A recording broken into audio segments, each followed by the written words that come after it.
हमारे देश को आज़ादी दिलाने के लिए लगभग हर जाति ने संघर्ष किया था और अपना योगदान दिया था।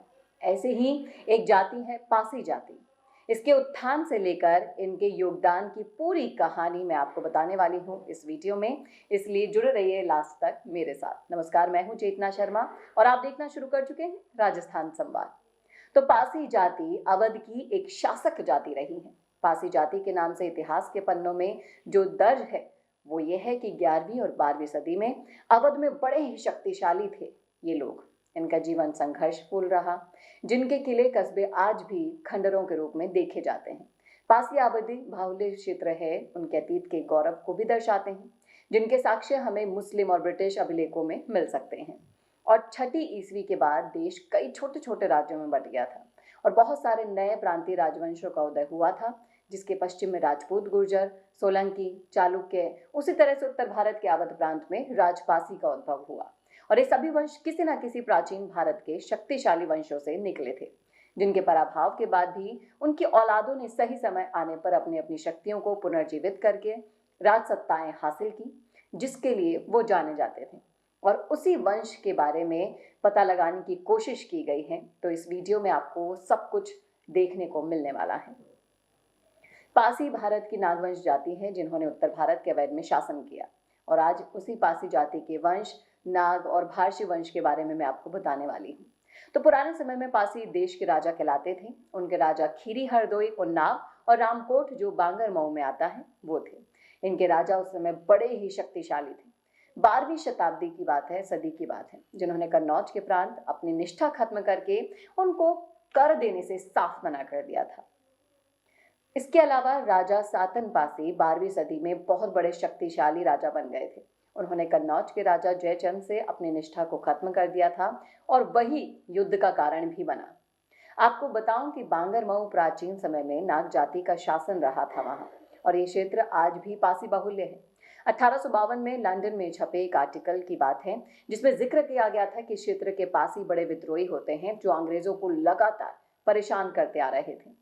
ये बात उनके आदतों को बयान भी करता है कि पासी कभी भी अति सहन नहीं करते थे। वो स्वतंत्र रहना पसंद करते थे और ये परंपरावादी चली आ रही थी प्रवृत्ति के साथ, जिसका बीज सदियों पहले नाग भारशिवों ने बोए थे। और भारतीय पुरातत्व विभाग की माने तो राजा सातन पासी के किले में ये हुई थी। एक मोहर प्राप्त मिली थी जिसमें सिद्धेश्वर लिखा था। अनेक शिवलिंग की मूर्तियां भी मिली थी। और भारत में शिव मत की शुरुआत मजबूती से 2री या 3री ईस्वी में नाग भारशिवों ने की थी। और विद्वानों ने पासी जाति को बौद्ध और शैव मत दोनों कहा है। ये घटना सीधे तौर पर उसी समय काल को संकेत करती है जब कुषाणों के आतंक से परेशान होकर नाग जाति के लोगों ने शिव का भार अपने कंधे पर उठाकर कुषाणों को देश के बाहर खदेड़ने की प्रतिज्ञा ली थी। यानी उस समय एक नए दर्शन का सृजन हुआ था। होना हो उसी समय नाग जाति के लोग ब्राह्मण धर्म के तरफ भी थोड़ा झुक गए थे। तभी तो भार शिव लोगों का वर्णन वाक्टक के शिलालेख में भी मिलता है। वाक्टक वंश को विद्वान ब्राह्मण वंश मानते हैं, लेकिन जब तक भारशिव शक्तिशाली रहे तब तक ब्राह्मण धर्म हावी ना हो सका। और तो और भारशिव के तुरंत बाद वकाटक वंश का शक्तिशाली बनना हमें यही सोचने पर मजबूर करता है कि वकाटकों ने सत्ता भारशिव से ही ली थी। इसमें कोई दो राय नहीं है। भारशिव नाग पर प्रकाश डालने वाले एक विद्वान थे केपी जायसवाल। उन्होंने भी यही कहा था कि उसके बाद नाग भारशिव वंश का पतन होना शुरू हुआ था। पासियों को बौद्ध धर्म का परित्याग करके ब्राह्मण धर्म की ओर जाना, जिसे ब्रिटिशों ने ब्राह्मण धर्म बताया है, दरअसल वो शैव मत था, क्योंकि ब्रिटिश विद्वानों ने पासी जाति की पूजा पद्धति ब्राह्मणों से नहीं मिलती है, इसका भी उल्लेख किया गया है, जो वास्तव में सच ही है। और पासी जाति शिव को मानने वाला बताया गया है। और वास्तव में आज भी पासी जाति भगवान शिव में आस्था रखती है। इससे इस बात का अंदाजा लगाया जा सकता है कि उनमें प्राचीन परंपरा आज भी जिंदा है।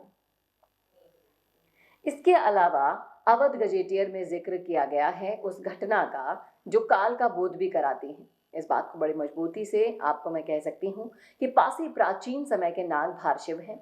पासी आधुनिक नाम है, जिसका समर्थन एक तो उनके जगह पर होना है, उनका शासन, उनकी नाग जाति के लिए बताई गई आदतें, और अवध गजेटियर में जो बताया गया है उनके बौद्ध धर्म का परित्याग, जैसा कि हम पहले भी इस वीडियो में आपको बता चुके हैं, वो सब इसे और इशारा करता है। पासी जाति के अवध में जितने भी किले हैं वहां पर शिव से संबंधित मूर्तियां मिलेंगी, आपको आकृतियां देखने को मिलेगी। जिसका सबसे बड़ा उदाहरण है राजा सातन पासी का किला। इनकी खुदाई में मिले हैं मोहर पर अंकित सिद्धेश्वर, जो शिव को समर्पित है। शिव को ही सिद्धेश्वर कहते हैं। और ऐसा नहीं है कि सिर्फ शिव की मूर्तियां मिली हैं, यहाँ पर बौद्धकालीन प्रमाण भी मिले हैं।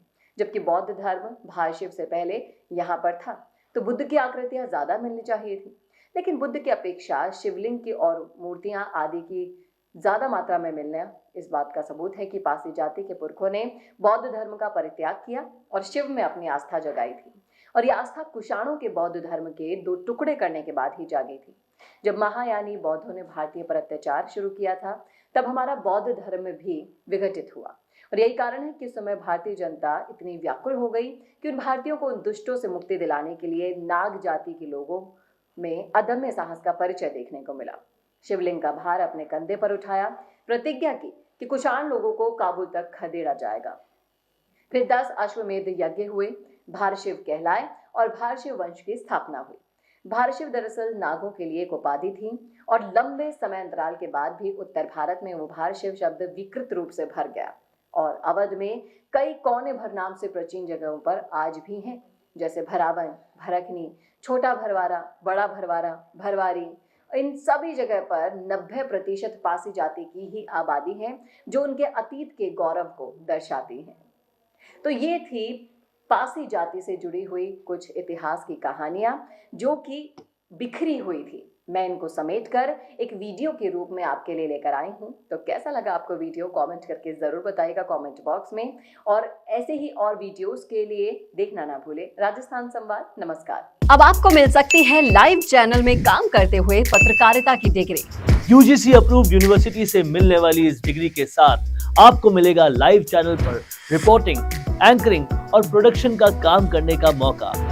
काम करने के साथ सीखना और 70% प्रैक्टिकल और 30% थ्योरी के पैटर्न से सिखाते हुए आपको एक पूरा कोर्स करवाया जाएगा। यही नहीं, यहाँ आपको इंडस्ट्री के हिसाब से ट्रेन करने के लिए आज तक सी न्यूज और कई चैनलों में काम करने वाले लोग लेक्चर्स देंगे। साथ ही परमानेंट फैकल्टीज भी इन चैनल्स और अखबारों में लंबा एक्सपीरियंस ले चुके लोग भी होंगे। इसके साथ ही टीवी, न्यूज़पेपर जैसे ट्रेडिशनल मीडिया की लाइव प्रैक्टिकल ट्रेनिंग के अलावा आपको यहाँ पर डिजिटल मीडिया और डिजिटल मार्केटिंग भी इंडस्ट्री नीड्स के हिसाब से सिखाई जाएगी।